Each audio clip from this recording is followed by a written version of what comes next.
island gets what it wants, Ryan. The island gets what it wants.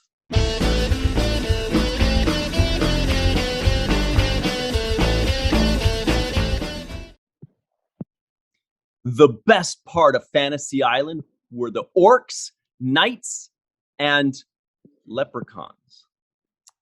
I don't remember any of them. Maybe we watched different shows. I skipped through the after credits. Usually it's a curse of mine. I didn't catch that, so that's my fault. Fantasy Island is where you can eat like a cannibal and not gain an ounce. Fantasy Island is just fantastic and hard to believe it exists.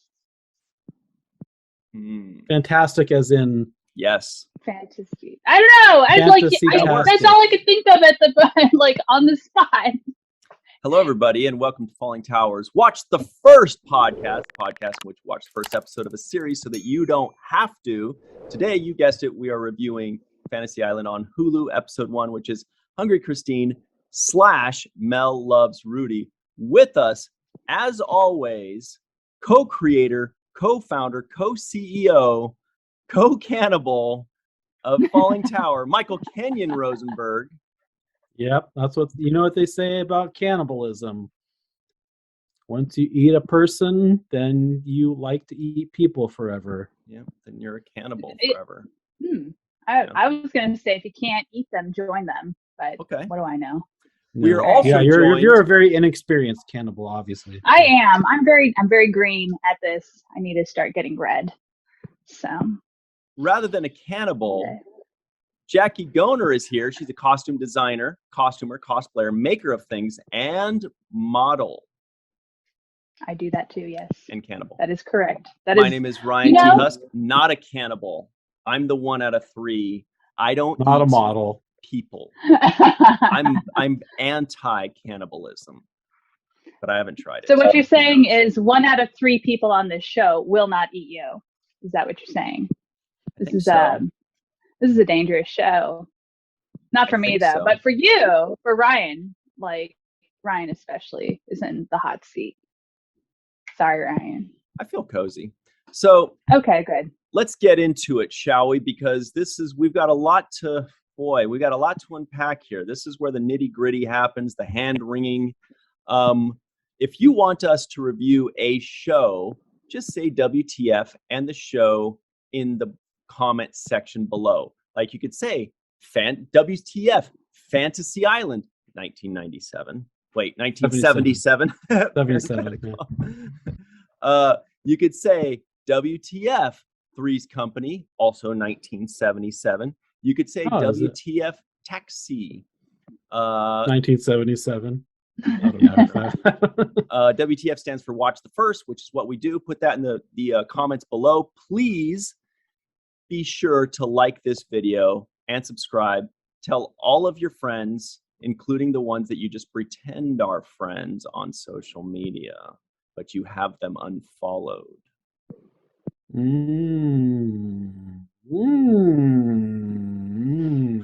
Let's start with our favorite game.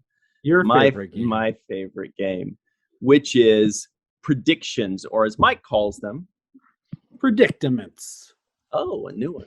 Okay, so Michael and I have known each other for predicaments a while back, because remember, we put ourselves in a predicament by making our predictions. Ooh. I originally called it prediculations, but I'm switching over to predicaments. They sound delicious. Yeah, I was going to say, it sounds like something you'd find on your pillow at a hotel. Yeah. So Michael and I have known each other for so long that we can basically predict what the other person felt about a show. Jackie has known us for less long, but she's pretty good too. So without further ado, and everybody at home, make your predictions right now in the live chat or in the comments below. Michael, I predict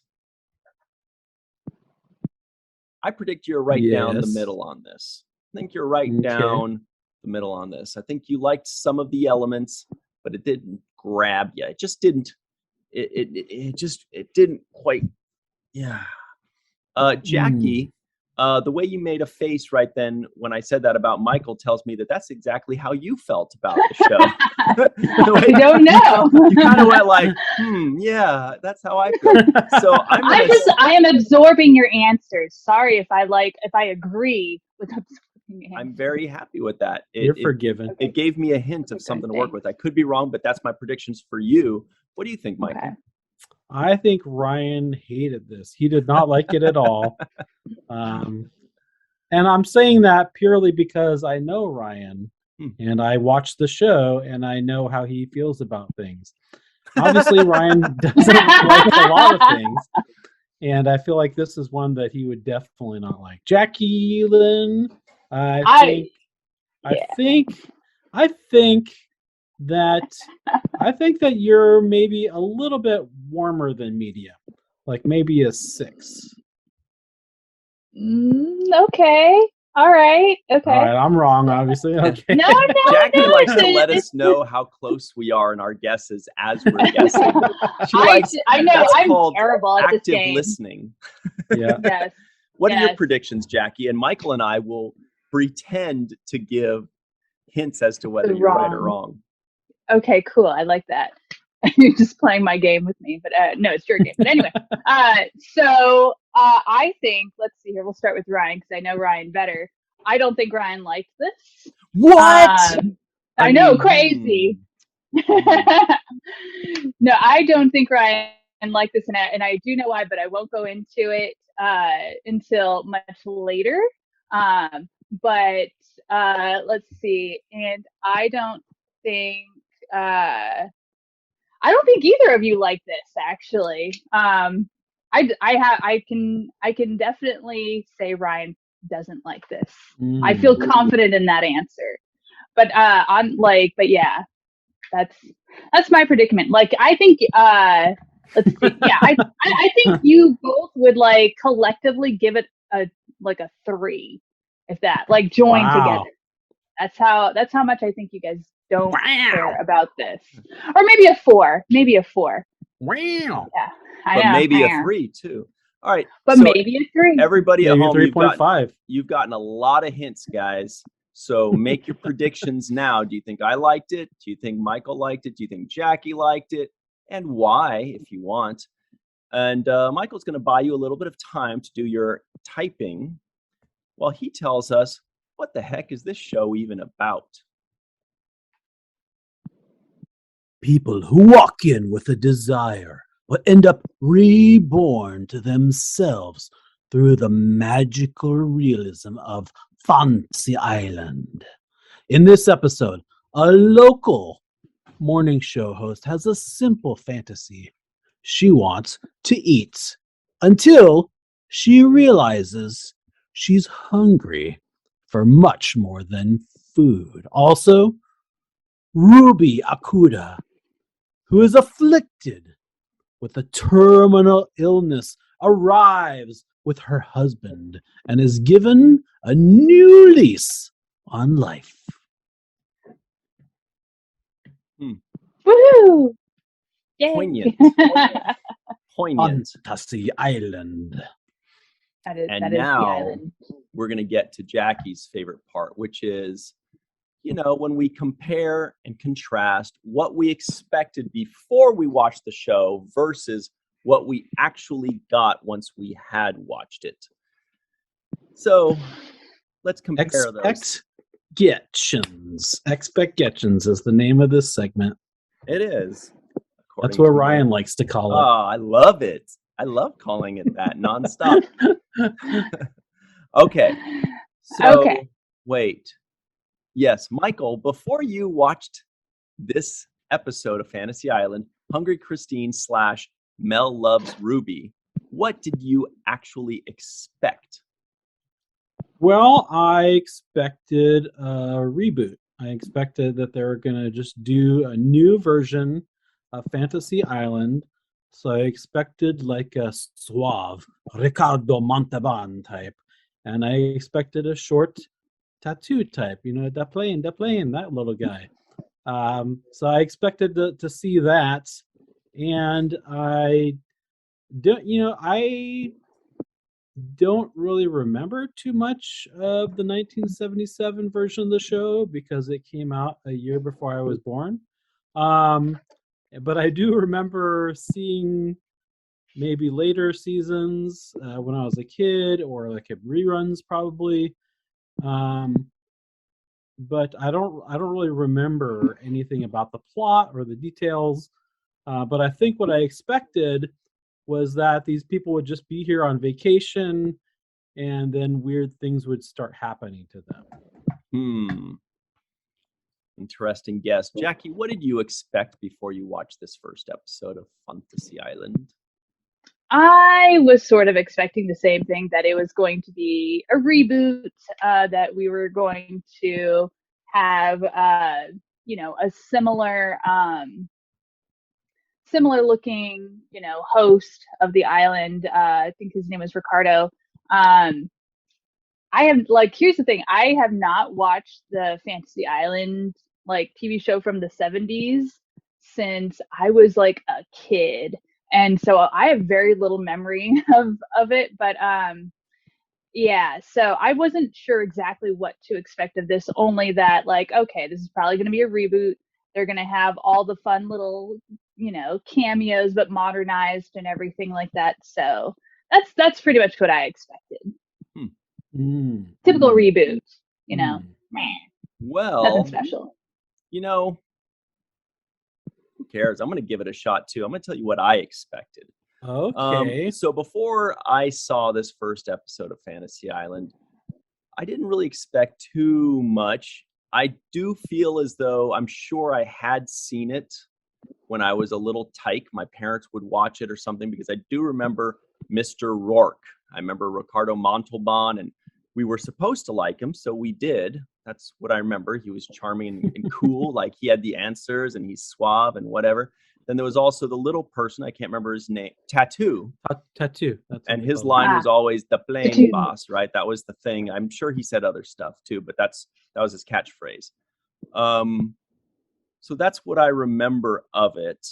I remember people coming off the plane. So I just expected more of that, but I don't remember really what the show was like or how they delivered the stories or too much. I just remember that they would land, the plane would land, and then somebody would explain who these people are and what their story is and what they want. And then we watched these things unfold.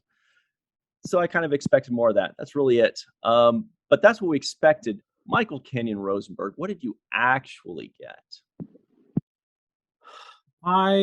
So I didn't get a reboot. What I got was a continuation of the original.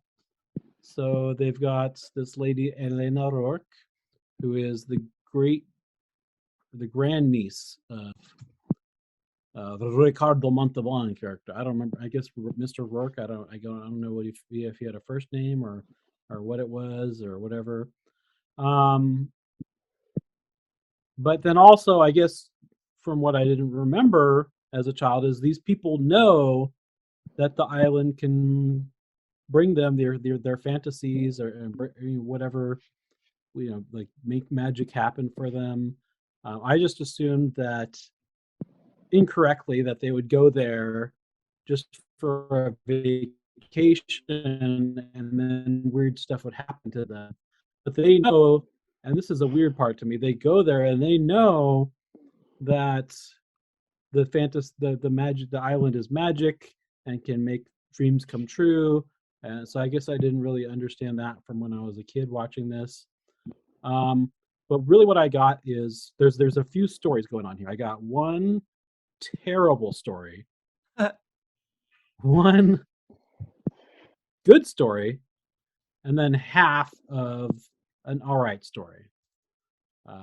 And we'll go into which story is which. Yeah, I wanted you to reveal it, but I was like, okay, no, that's a good tease. That is a professional move right there, because I'm ripped.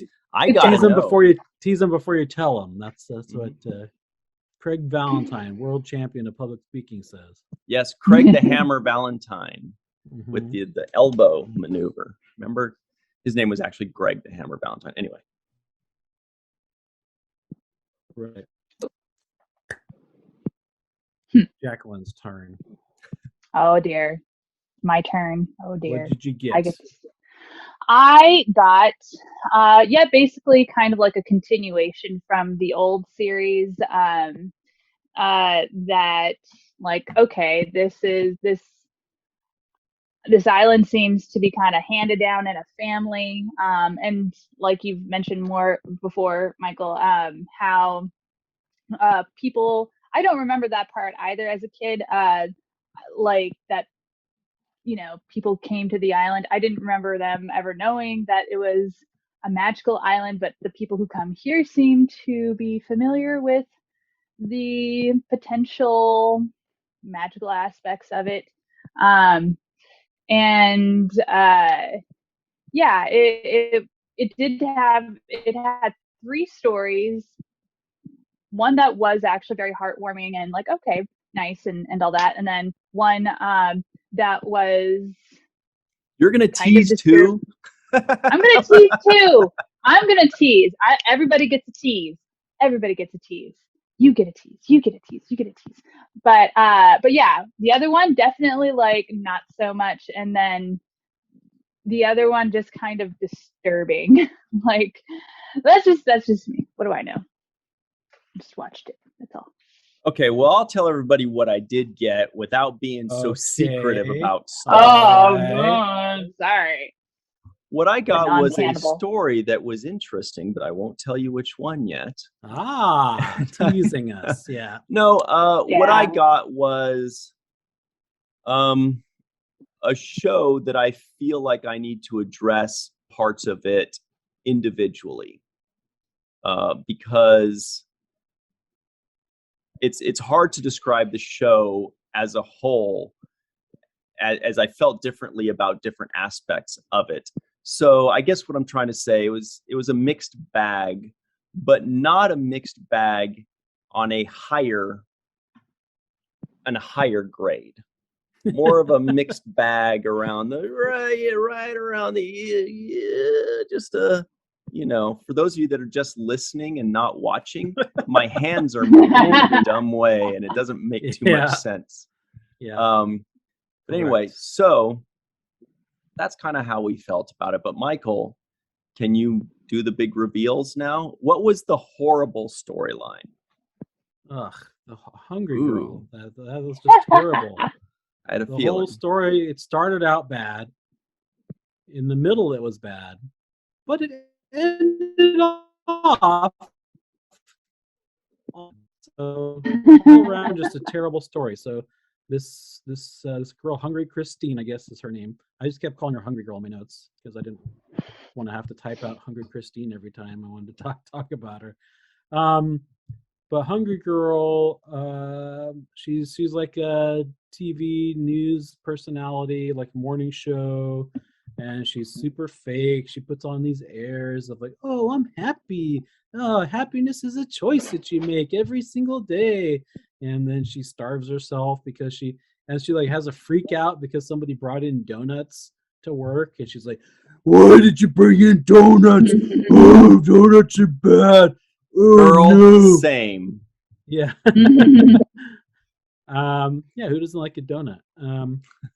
So her wish is when she gets to the island is she wants to eat all she can and not gain out, and so she eats a lot the whole time. So all right, that's okay. You know what? Let's just hear them all, Michael, because I'm really curious. So, and then you said one of the stories was really good. I mean, it was good. It was. I mean, I think Jacqueline. I don't know what to call you, Jackie or Jacqueline. That girl in the other screen. That girl down with the long hair. She was talking about another story that's very heartwarming, and that's the story of Mel and Ruby. I'm assuming. Well, I mean, I thought like, the hungry girl, turning into a cannibal later. Like, I thought that was more heartwarming. I mean, come on, we're cannibals. So just saying, she got what she wanted. So. Well, the heart was very warm when she ate it, for sure. It was. But for me, the heartwarming story was Mel Loves Ruby. Mel and Ruby. Basically, Ruby has a terminal illness. She comes to the island and she just wants to feel no pain. She just wants to feel, be able to run on the beach. So they go take a shower under a waterfall, and then they turn into young folk, and then they can play around. They have sex a bunch. She goes for a run on the beach. Almost has a lesbian encounter. She gets a tattoo after doing some drugs. But really the most heartwarming part for me was the relationship between Mel and Ruby. I'm a married man. Sorry, Ryan. And I'm a married man, and I feel very strongly about my love for my wife as well. And just they felt each other. They I was literally this close to crying. Mm-hmm. Yeah. And then if everybody's listening to this and can't see how close, Michael's arms were very wide apart. No, it's my fingers are like quarter inch apart. I was the tears were welling up in my eyes, and I had what was the mediocre story? Because I felt like those were the two main storylines. The mediocre half story, it's like half of a story. It's about Elena, the lady who runs the island, and then her story with like the captain, which there's not even really a story there. They don't tell us anything about it, but you kind of get the impression that they had some kind of past or some kind of moment that they almost touched hands or something weird like that. And so that's like half of a story there, and it's kind of just, who cares, kind of mediocre. Yeah, they were just introducing the character dynamic there. I think that's more of a serialized storyline where that was just going to be. So Jackie, you expressed similar feelings, but you didn't say which storylines you felt similarly about. Did you feel the same? No, actually I did. The heartwarming one was definitely the Mel Loves Ruby, especially towards the end of their little story. She wait, is it okay to reveal? Yes. Okay, good. Yes, I can do it now, finally. Time to shine. Okay, so it's okay to reveal the story, but not not your ratings, or if you'd watch the next episode. No, none of that. Not of that. Okay. I'm just talking about the end of their little story, what actually hit it for me, and it was when Elena offers her Ruby to stay on the island, so she can basically, because she pretty much gave up her life to be with Mel. She even said, like, I made this choice. This is what I wanted. But she did have a lesbian lover prior to meeting him. And so, especially like decades prior, like that was actually much more common to have, where, oh God, I can't remember what they're called. Relationships where, like a lesbian will marry a man, or a gay man will marry like a woman, just to... No, not polyamory. That's multiple talking partners. About like a kind of a beard type of situation, but I don't we're talking about beards. Yeah, like where you're trying to just sort of appear normal for the sake of society and all that fun stuff. So that's kind of what they were doing. Like, she still chose Mel. She still loved Mel, but she was still loved women. And that's not to say she was lesbian. She could have been bi, she could have been pan, she could have been, not, basically she just wasn't straight. She wasn't limited to only men. And her like wanting to refuse and go back, she said, like, I'll just go back and I'll die and all that fun stuff. But he God, that's not fun.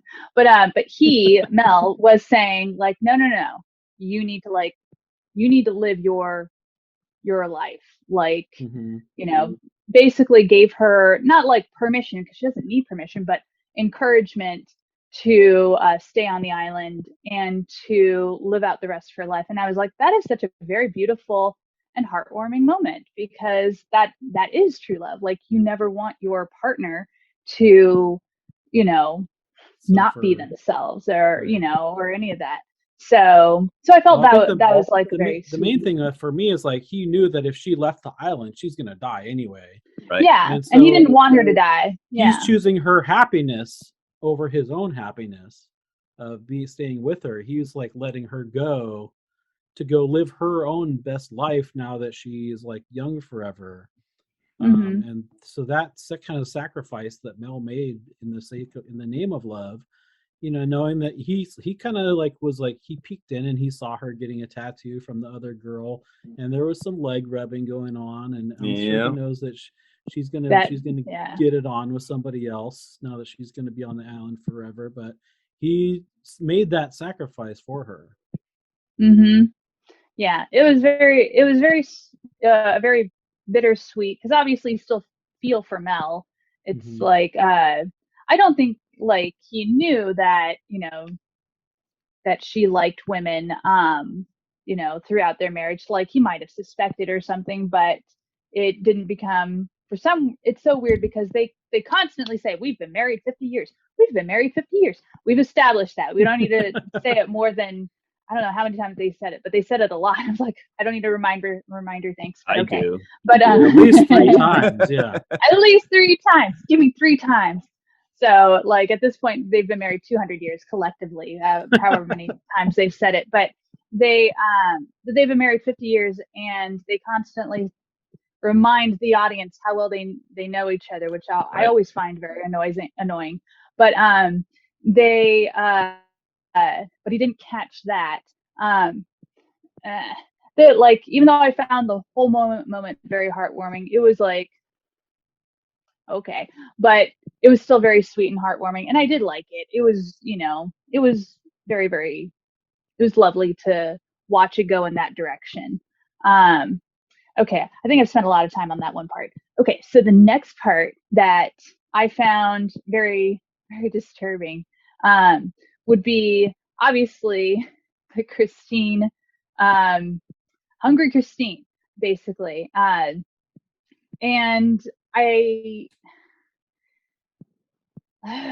She's very hungry. She's very hungry, but no matter how much she eats, she's not satisfied. I feel like she should get her money back from her therapist. Because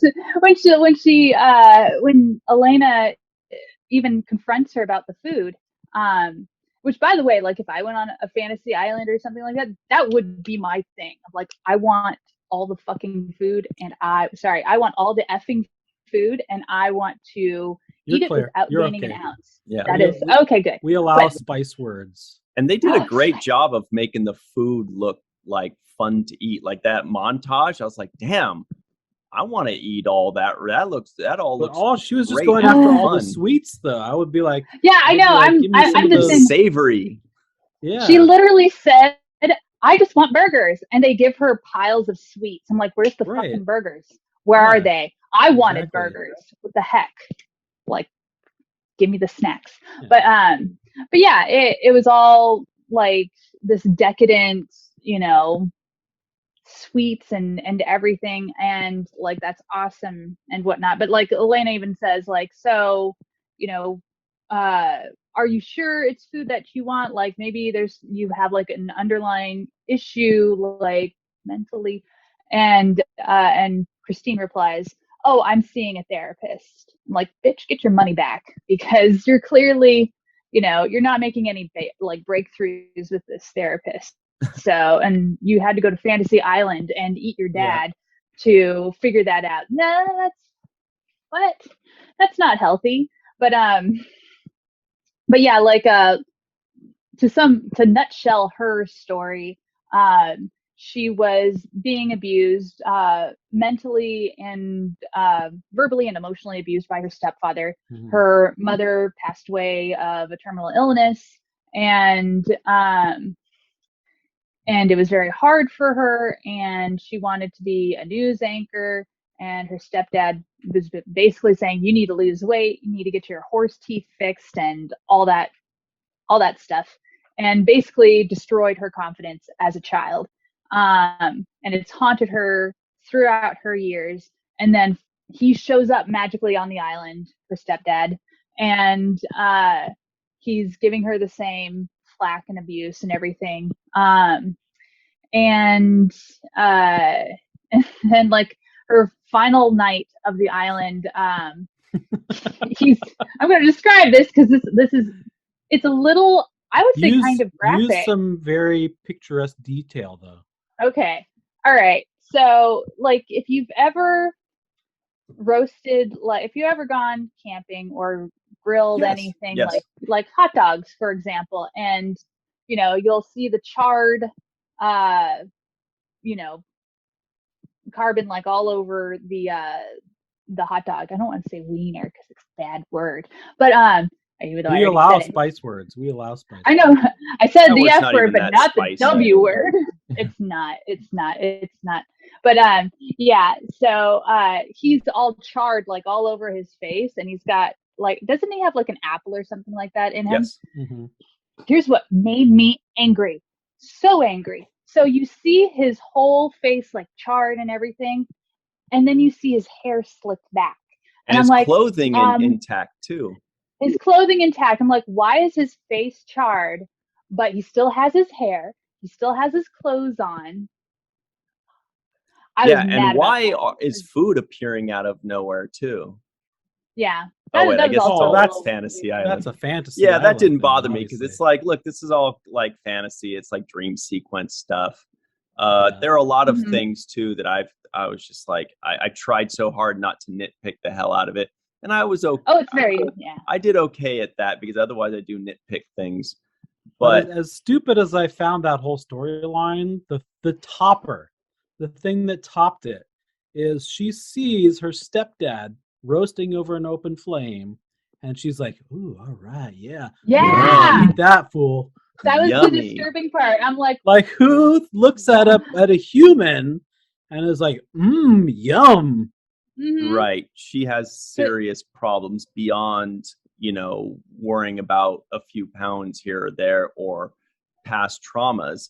She sees humans being roasted and gets very excited and hungry to enjoy it. This is a very different kind of human condition, I think. And this did kind of make it feel like we're talking about, it's kind of like the Fantasy Island version of the Twilight Zone kind of thing. It had a very Twilight Zone feel, or Broken Mirror or something like that, or Outer Limits was another one.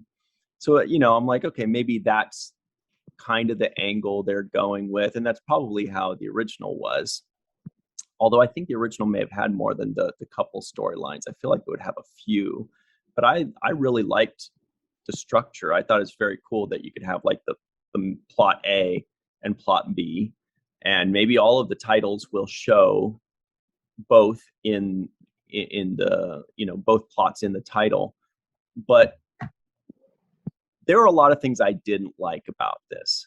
I don't want to get into shocker. I don't want to hurt anybody's feelings, but there are a few things that I found to be embarrassingly subpar.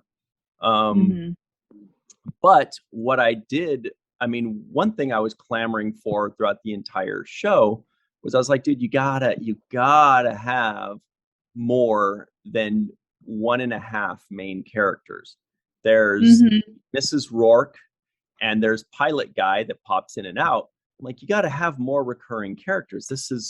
It's not going to work. And they're very uninteresting. Right. But then we ended up at the end with a third main character. And I was like, cool. That it not only was it what I was hoping to see. In fact, I feel like they should have more than 3. I think they should have 4 or 5, and maybe they will introduce those in future episodes. But the way they did it, I also thought was very good. Now that's when the nitpick comes in, where I'm like, well, why don't they just go home for a week and Ruby can say goodbye to their family. They can do all these things. And then he can come back with her. And that was the other thing. Like, why can't he stay? Like, what's the problem? I thought it would have been great to have 2 additional characters. Like, she could be more of a lead character and he can be more of a secondary, like where she comes home and says, hey, right now we've got these two people. It's getting really confusing, and maybe he can have like his little side plot with the pilot guy. I just felt like I want to see more characters beyond just the one-off characters. Otherwise, it's extremely procedural, and I just don't know if that works in television anymore. And it But certainly didn't you doesn't think- work for me. But didn't you think that the island was kind of a character? Yes, exactly. Yeah. Absolutely. They make the island a character. They try to give it like a personality, and Mrs. Rourke is kind of like, I don't know, that's what the island says. I Right, call him right. Jimmy, you know, but I don't know. I'm not steering this ship. I'm just here Although to be she smug. seems like I she did feel like knows a she was little too bit more. smug. Yeah, she was a Right. little, and I'm assuming that's maybe how Mr. Rourke was too. I don't recall, Mm. but I was just like, oh man, it's borderline insufferable. I'm like, okay, stop being so coy, stop being so smug. You can be a person. I know it is best for everyone. Yeah, it's just Yeah. that was tough. I'm like, if you're gonna be the main character, you gotta be likable. Otherwise, that is a hard sell for me.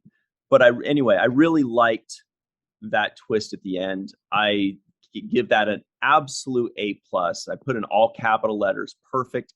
I love it. You know, the nitpicking of the details, sure, I could beat that to death. But the emotional truth, the reason they did it to add the character, I thought was great. I was very happy with that. And Mhm. that sure saved a sinking ship for me, at least Mhm. somewhat. Well, like if you think about the only relationship that Elena has is with the Captain pilot, Goose, right? and it's also like, oh, it's the most cliche, unoriginal relationship, and it's also, and I don't like this because I'm not going to say it just vomits some kind of sexism that I can't pinpoint. Like, oh well, she's a woman, so we have to make her Right. in love with someone in order to make her likable. Like, I don't And it remember has to be a on man. Fantasy Island and it has to be a man. It's like, can we not have her be like that? Can we just have her be her own strong ass woman? Because it sounded like she didn't really want the island, but she was convinced to stay on the island and to do what she does on the island, which we all still don't quite exactly know. Just, I know what's best for everyone. The island, it's its own thing.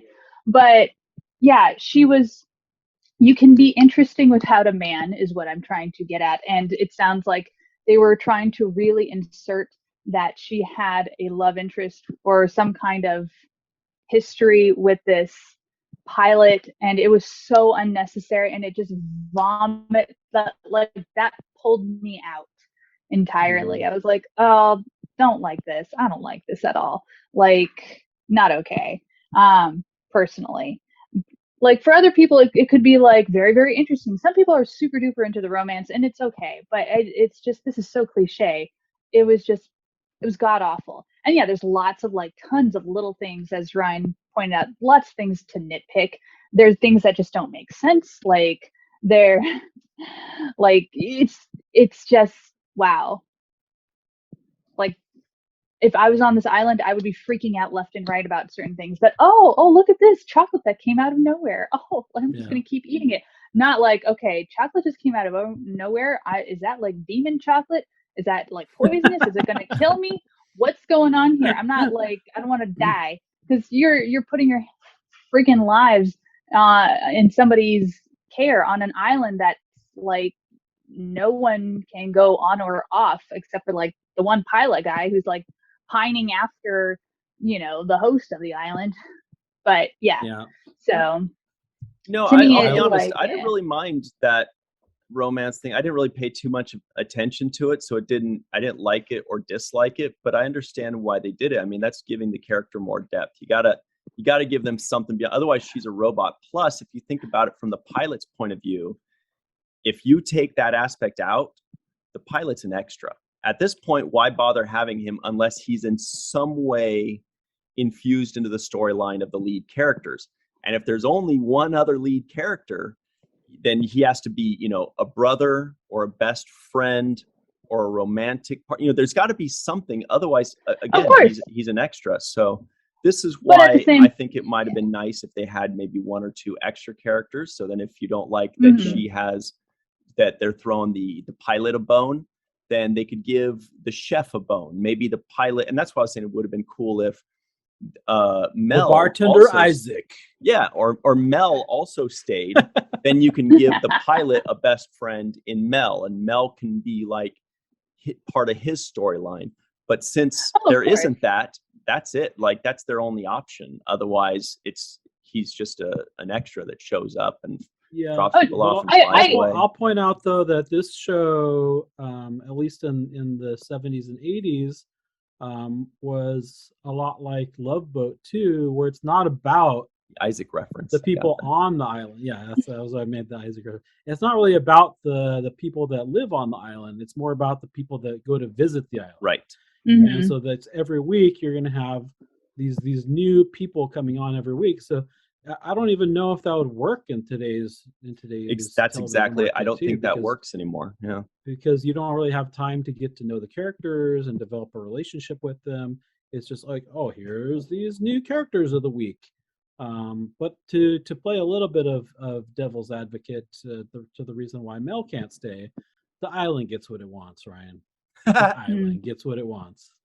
Yeah, but no, I totally agree that I don't know if those kinds of extremely simplified procedural shows really can work. I mean, I'm sure there are examples of shows that are working like that. Maybe like CSI. I've never watched any CSI, or maybe Boston Legal CSI or shows, ER. those are more about the crew of people, and then the new people that come on every week are like people that got murdered or like the suspects. And I bet they have more than two main characters, right? But really, it's about the core group of the people working in CSI. It's not about, oh, here's this person that got murdered and here's the murder victims.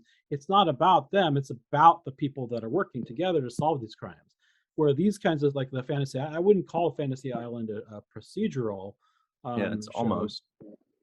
But it's more just I wouldn't even know what to call it, like weekly recurring stories. Episodic.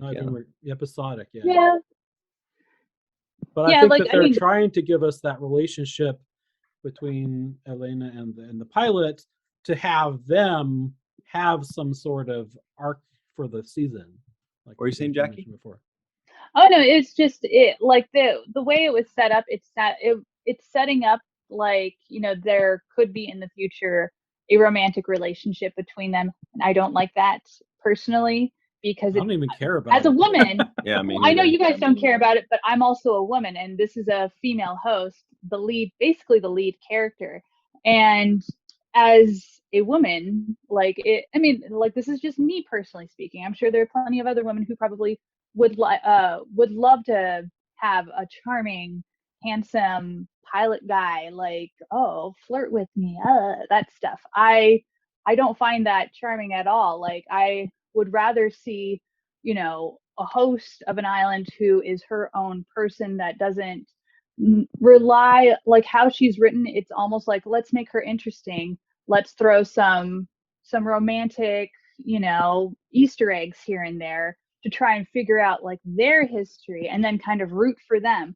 I don't like that. It's such a cliche thing that Jackie, you want her to be sad and lonely for her entire life. She's allowed to like people. She's got Ruby. Why can't she hook up with Ruby? That's what I thought they might build. Yeah, but then that's kind of it. I was thinking that they might have something between her and Ruby further down the line, but maybe that's kind of a weird conflict of interest. I don't know. But anyway, sorry, Jackie. I was just thinking like it.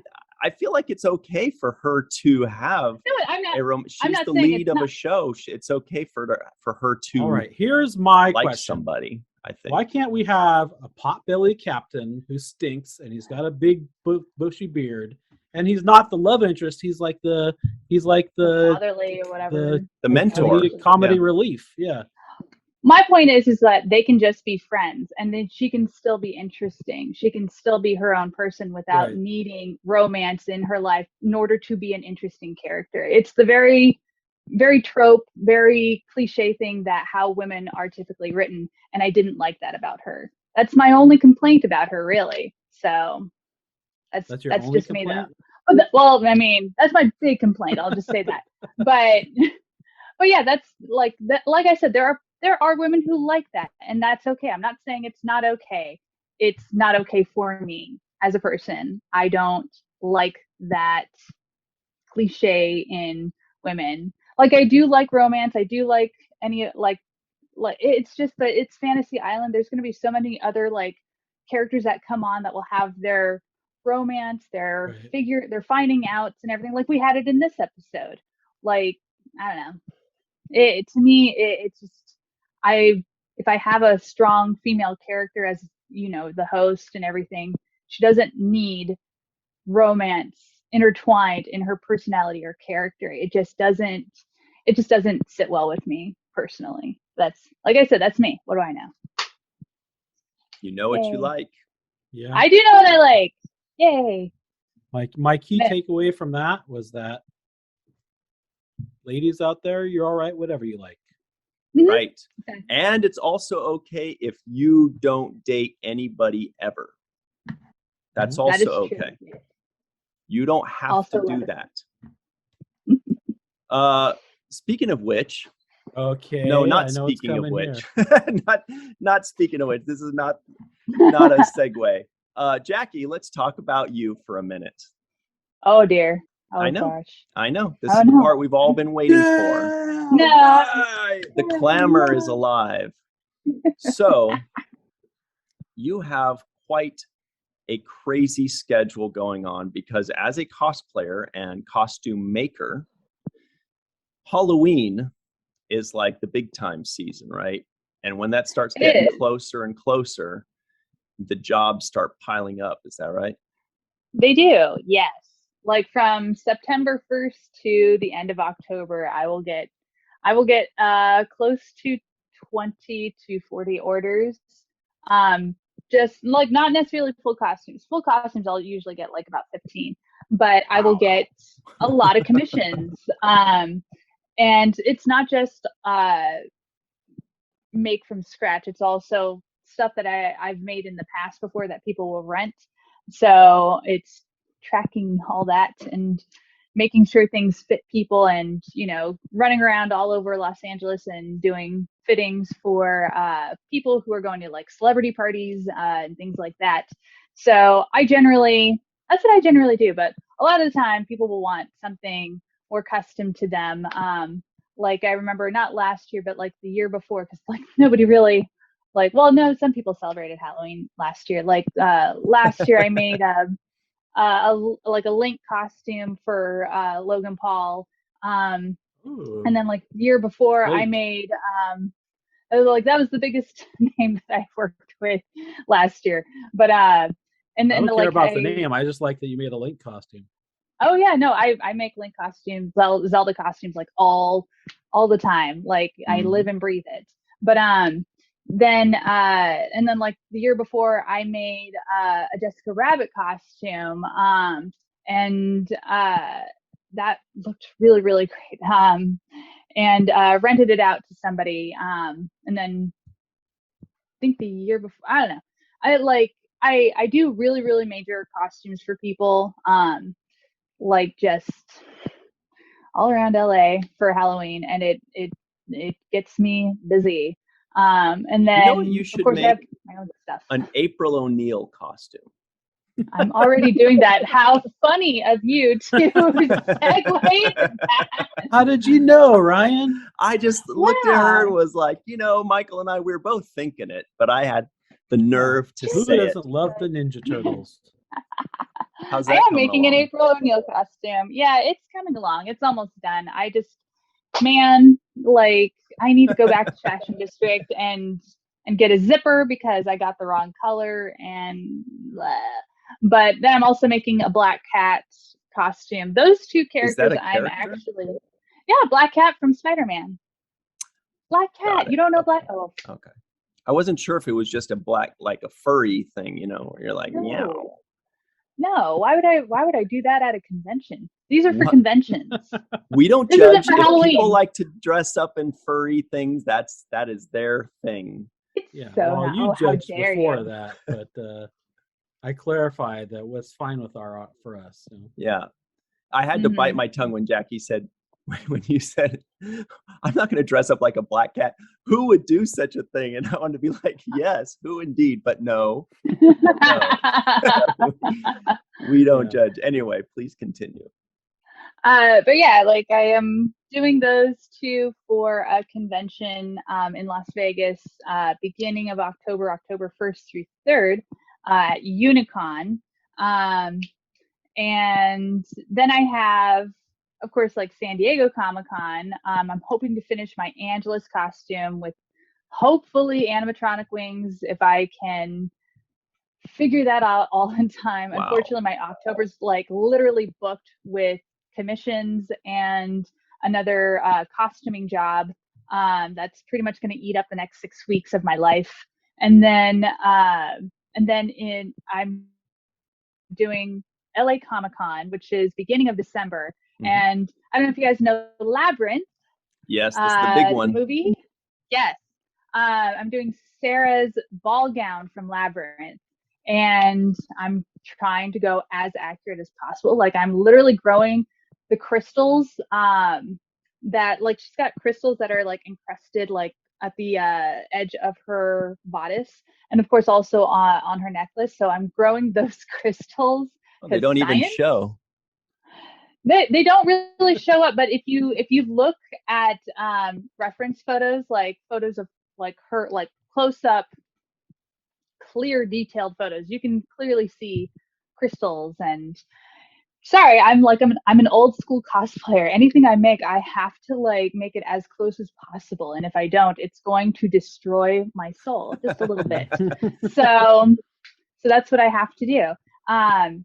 And yeah, and then of course I also have my Princess Zelda Breath of the Wild Princess Zelda royal gown. I've made every single gown except for her snow one, which isn't a gown, that's just her snow outfit.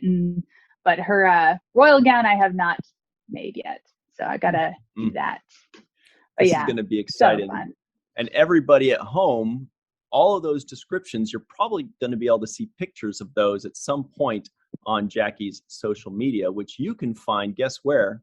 Mike knows, in the description box below. Probably. So click on those links, follow Jackie, and see all of these goodies that she's making that are going to look incredible. Unless she does. Yeah. I'm adding to this. Yeah. I'm going to be April O'Neil, and I'm just going to be like, what are you doing? I'm April O'Neil. I'm doing karate, man. You are. Yeah. Now, speaking of karate and this kind of move, Michael knows what time it is. Yeah. It's time for the bottom line. Bottom line. It's also called the Terrible Twos, but especially the bottom line. This Only is the it. Bottom line. Let's cut out all the banter. Nobody cares about our banter. Everybody knows it's called the Terrible Twos. Here we go. Here it comes. It's the final two questions of the show. Really the two most important questions. So here they come, fast and furious. Michael Kenyon Rosenberg. Ryan T. Husk. Tilliliju. I knew you were going to say that. I was going to say, what is your middle name? I wonder. Ryan. No. We should just make it a thing. Ryan Tyrannosaurus Rex Husk. The T is for terrific. The T is for terrorizing. Yeah. But his middle name actually is Ryan. Yeah. Well, you just pulled the fun out of that for me. Yeah, the T is actually my first name. Michael knows all the secrets. I can't keep anything. Tilliliju Ryan Husk. You're really going to get people to think that it's that. They're going to try to spell. People actually have tried to spell that out in the live chat. But anyway, yes, it's Thierry Gilles. So that's the one time anybody's ever going to hear it. Michael, on a scale of 1 to 10, what would you rate the first episode of Fantasy Island? Hungry Christine / Mel Loves Ruby. So, as I mentioned before, I liked the Mel Loves Ruby story, and I hated the Hungry Christine story.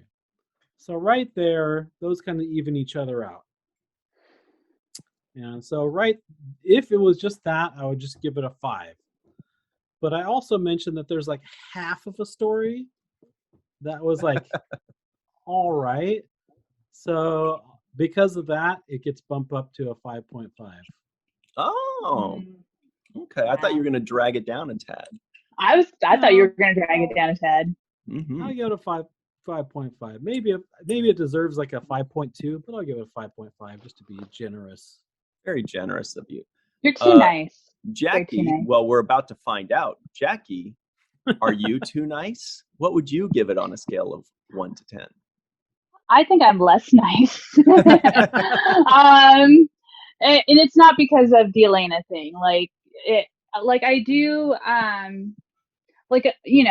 the Mel loves Ruby storyline. I actually really, really enjoyed, even though there were some like little things that obviously were like, if you wanted to poke all the holes in the story, go for it. Like it's all throughout. It's consistent with everything else. But yeah, I'd probably give this more like a 4.5. Mm-hmm. Like for me, the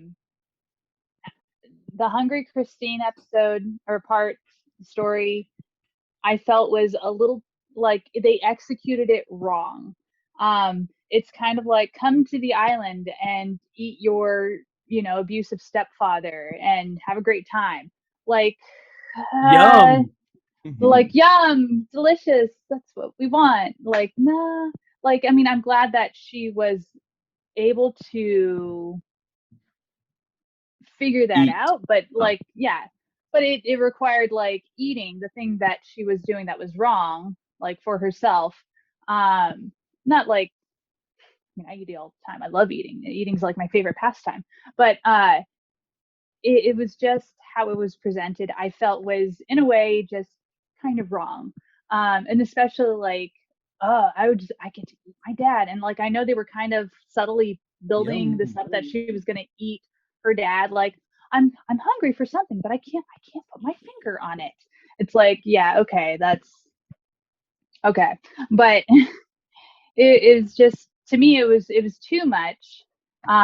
If it was just the Mel loves Ruby, I actually would have given this show probably a 7. That's how much I did not like the Christine thing. And then of course, like the Elena is like kind of an uninteresting character. Like she's got some parts that are interesting about her, but then it kind of gets, me personally, gets sucked out with the romantic implications that the writers did to make her more interesting, and I don't enjoy that at all. That's a me thing. So all right. Well, Ryan? Here comes the me thing. Boy, oh boy, you are in for a treat. Boy. You guys are in for a treat. Okay. Because I'm about to tell you what I think. Okay, throughout the show, I mean, again, it was such a mixed bag. Like, I actually was, in the first couple minutes, you immediately know what the show's about. That's a big plus for me. You are immediately introduced to the structure of the show. Again, another big plus for me. You are shown an example of what the show is going to be about. That first episode was a perfect example. You know what to expect in episode 27 because it's going to be like this. It's going to be, what is that called? A third episode pilot. Okay. Cool. That far. Yeah. Funny. Big marks on all those things for me. I thought oh God, I feel terrible saying this. I felt like the acting was subpar. Not every single which way, but overall I was just like, oh no. I kind of felt embarrassed anyway. And there were some things that were okay, some good elements, obviously the location, the elaborate locations and the elaborate sets and all that. I was like, wow, they put a lot of money into this show. The execution and the writing didn't quite do it for me. So it felt like, even with all those huge marks, it felt like a 4 to me. even with those huge marks. But then at the end, when it gave me what I've been begging for, which was an extra character and a very good way of introducing her, by the way, I thought it was excellent because then you also get an introduction to a new character and kind of a new beginning. So you get the new beginning at the same time as you get an example of what every episode's can be like. So that was fantastic. It was all capital letters in my notes there. And that pushed it up to a 4.5 only. But then I felt like a dick. I'm like, how can this huge thing that I've been clamoring for only push up to a 4.5? So final answer 4.7. I'm giving that because they gave me what I wanted. 4.7 final answer. But that's very generous, sir. Very generous. Thank you. Otherwise, Jackie and I would have been neck and neck at 4.5. See, I thought you would have given it a lower one because you're not a cannibal. Like Michael and I, we're cannibals, so we love that shit. But I figured you would have been 0. I'm only an auto cannibal. Yeah, but he eats his. I'm cannibal by proxy. But Michael, this is it. This is the big one. For the purposes of this podcast, we all had to watch the first episode of Fantasy Island. But now that the podcast is over and we're free to move about the internet, Michael Kenyon Rosenberg, of your own volition, would you watch the second episode? And why not? It's a no for me. It's a no. Okay. Nope. That's it. No, not at all. No interest. So it's not just a no. It's a no followed by interest. Okay. Well, Jackie, would you watch the second? The only thing that I would want to watch in the second episode is really just Ruby's story. The only thing that I found interesting that I would want to follow, but everything else, no, not really. I wouldn't watch it. Unfortunately, if I did happen to watch it, it would only be because of Ruby. Like, she was like, another thing too, she was like the only actress that I thought was like really, really good at her part. Like, I mean, I don't know. That's just me. But yeah, it was, that would be a no for me. I would not watch this again. Ruby I will Soho. also say no. I will also say no. Again, I'll say no a second time.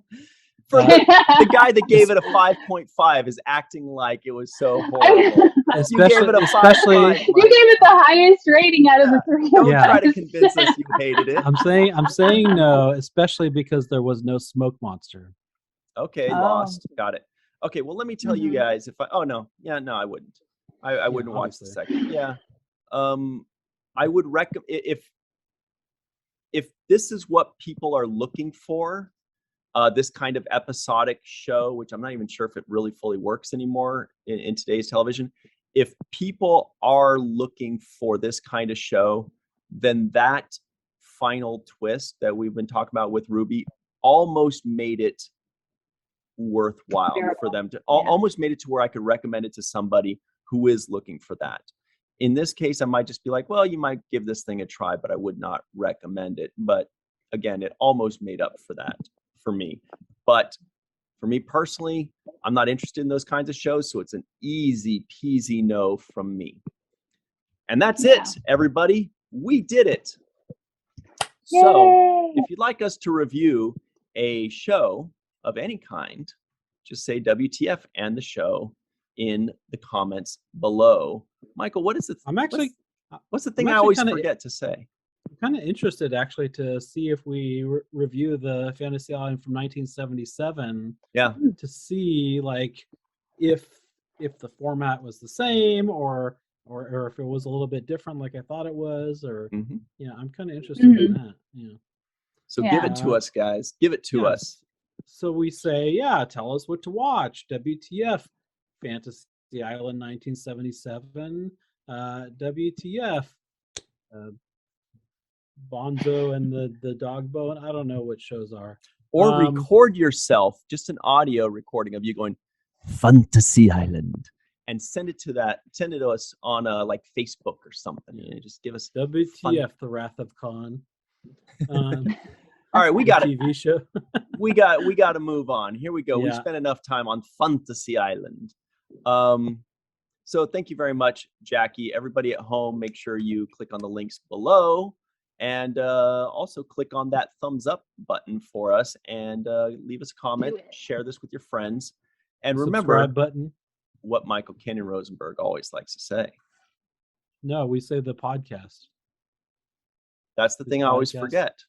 This podcast. You were supposed to remind me of the thing. There was other things we had to say first. This podcast was fantastic. This podcast was like a fantasy. Copycat. Aw. This podcast was very real. Yeah. Hell yeah.